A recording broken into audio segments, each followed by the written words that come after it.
allons-y. Et qu'il était pressé pour ouvrir l'intelligence. Elle prit de son fruit et en mangea, my God. Elle ne regardait pas les dangers à venir. Oh mon Dieu, beaucoup des âmes meurent comme ça à cause de la rise et de la séduction. Elle la donna aussi à son mari qui était auprès d'elle et il la mangea. Les gens qu'on a Adam pour rien. Adam était là, qu'est-ce qu'il pouvait faire? Il ne pouvait pas laisser sa femme mourir toute seule.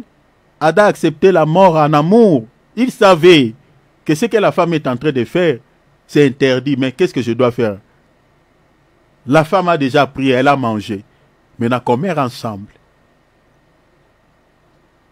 Mais attention, j'explique du véritable Adam qui a accepté de devenir péché. Vous comprenez? En amour pour sauver sa femme. Parce que l'acte que Adam avait fait ici était prophétique. Parce que le véritable Adam, c'est Jésus. 1 Corinthiens 15. Lui qui n'avait pas commis le péché, il a accepté de devenir péché pour sauver sa femme, que j'explique l'Église. C'est ça l'acte qu'Adam avait fait. Mais je ne suis pas là. Maintenant, regardez la vérité mensongère que le diable avait libérée. Il dit, les yeux s'ouvriront. Mais regardez dans le verset 7. Quand ils ont mangé, vous voyez la rise, hein? Les yeux de l'un et de l'autre s'ouvrirent.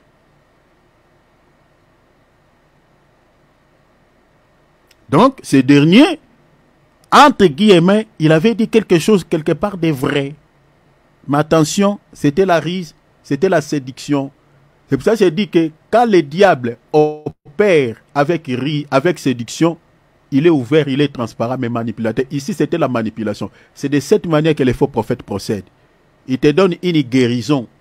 Hein, qui semble, bon, tu étais malade, tu es vraiment guéri. Est-ce que tu es guéri? Est-ce qu'il n'a pas placé les autres démons d'une autre maladie dans ton corps? Est-ce que tu n'es pas tombé dans un filet de l'ennemi pour être conduit à la mort ou en enfer? Parce que je dis que ces deux facteurs clés que le diable utilise, la rise et la séduction, c'est pour tuer, tout simplement. La séduction ici, il a dit quelque chose. Ça semblait vraiment être vérité. Et les yeux de l'homme étaient ouverts. Oh, mais l'homme et la femme pouvaient dire aussi, mais Ève, on ne s'intéresse pas trop du serpent, mais quand il vient ici, bon, tu vois que quelque part c'est vraiment un bon ami. Hein? Il a dit quelque chose de vrai. Tu n'as pas vu. Il a dit que les yeux s'ouvriront. Maintenant, regardez, nous sommes devenus comme de Dieu. On commence à voir les choses d'une autre manière. Mais il voit des choses dans quel sens, dans quelle manière? Aujourd'hui, nous avons des gens qui sont allés toucher à la magie pour voir ce qui se passe dans la vie des gens, pour pouvoir donner des prophéties, pour pouvoir donner des paroles de connaissance. C'est ça, au fait, l'acte que le diable avait fait. Le diable te donnera des yeux. Tu verras des problèmes dans la vie des gens. Mais après, la conséquence qui se suivra, elle sera tragique. Là, il te montre, par la rise, que tu vois les choses dans la vie des gens. Comme tous ces prophètes, faux prophètes kabbalistes, tous ces magiciens que nous avons qui prophétisent sur la vie des gens, ils disent des choses vraies et les gens sont séduits par rapport à cela. Ah non, il est un prophète authentique. D'ailleurs, lui, il cite même les noms. Il connaît même les noms de notre grand-parent qui est déjà décédé. Eh ouais, avec quels yeux, avec quelles oreilles. Lui, il voit les choses dans votre vie, il voit les choses dans votre famille. Je crois que quand je toucherai les facteurs que j'ai énumérés, je vous expliquerai ces choses. Mais ici, je suis dans la rise et dans la séduction.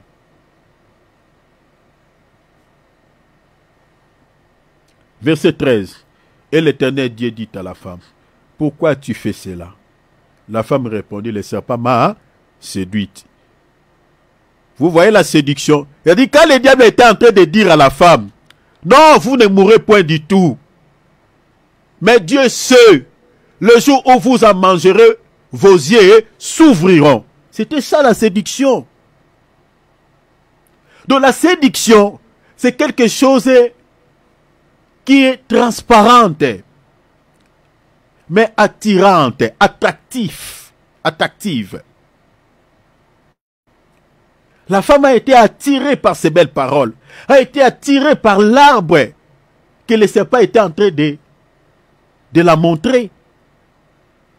Mais alors que c'était quelque chose de mauvaise.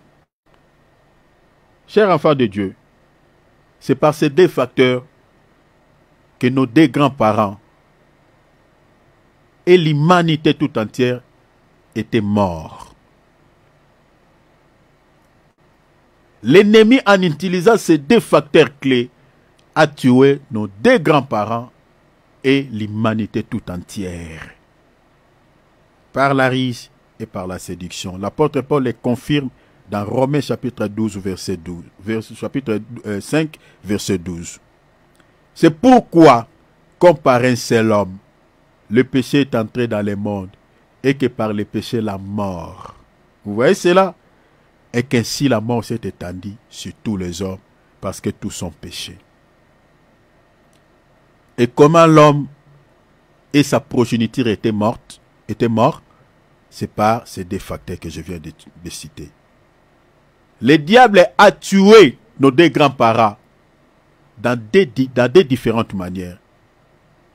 Il a tué nos deux grands-parents, premièrement, spirituellement, et deuxièmement, physiquement. Et laisse-moi nous dire, aujourd'hui, par ces deux facteurs clés de l'ennemi, il y a des gens qui sont morts physiquement et il y a des gens qui sont morts spirituellement. Toutes ces personnes que vous voyez qui remplissent les églises de faux prophètes, spirituellement sont déjà des morts. Si le Seigneur ne fait pas sortir certaines personnes dans ces assemblées qui sont dirigées par ces faux prophètes, ces gens sont des candidats, mes bien-aimés, de l'enfer. Ils iront là-bas. Il a utilisé ces deux facteurs pour communiquer la mort dans ces deux dimensions. Physiquement et spirituellement. La mort spirituelle, c'est la séparation de l'homme avec Dieu. Et cette mort se matérialise aussi plus tard physiquement. Le Seigneur a réitéré la mission de l'ennemi selon son cahier de charges décrite dans Jean 10, 10. Le Seigneur dit, le voleur ne vient que pour tuer. Tuer, mais il tue comment? Il tue spirituellement, physiquement, par ces deux facteurs clés, la ruse et la séduction. Parce que le diable est à Satan, il est le prince des ténèbres. S'il n'utilise pas la séduction, si ce dernier n'utilise pas la ruse, les gens vont les détecter. Qui va les suivre? Qui va l'aimer?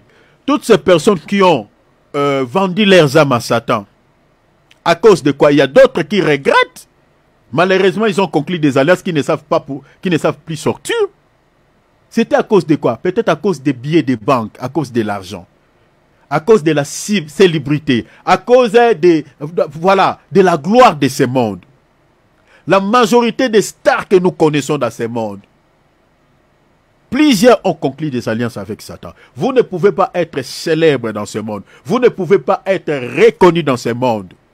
Surtout dans les cas de la musique, dans les cas, tout ce que vous connaissez qui sont stars de ce monde, dans tous les domaines que vous connaissez, que ce soit les joueurs, que ce soit des musiciens, que ce soit, des artistes dans le domaine des théâtres.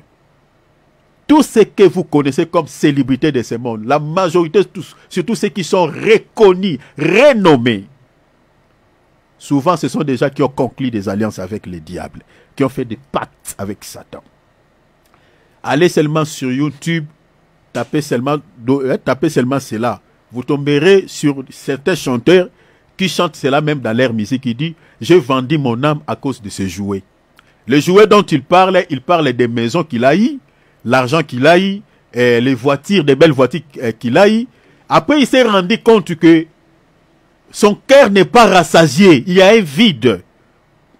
Mais cependant, il y a des choses que lui, il doit donner à Satan.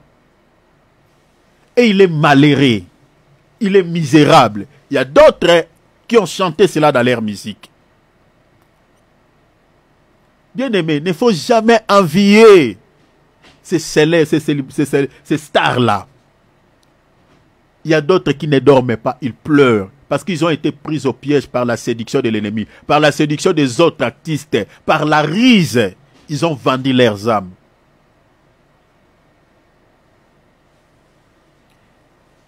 Il vient pour tuer. Il vient pour tuer. Les faux prophètes, ces fils du diable, agissent de la même manière. Agissent de la même manière. Ils tuent physiquement. Ils tuent spirituellement. C'est-à-dire spirituellement, quand je parle ici, c'est-à-dire ils conduisent des âmes en enfer. En enfer.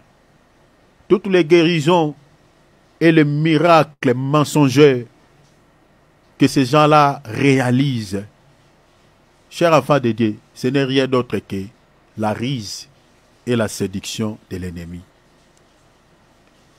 Quand vous voyez dans ces assemblées-là, les paralytiques, entre guillemets, marchent, les aveugles, entre guillemets, recouvrent la vie, les gens vomissent des choses, les gens tombent par terre.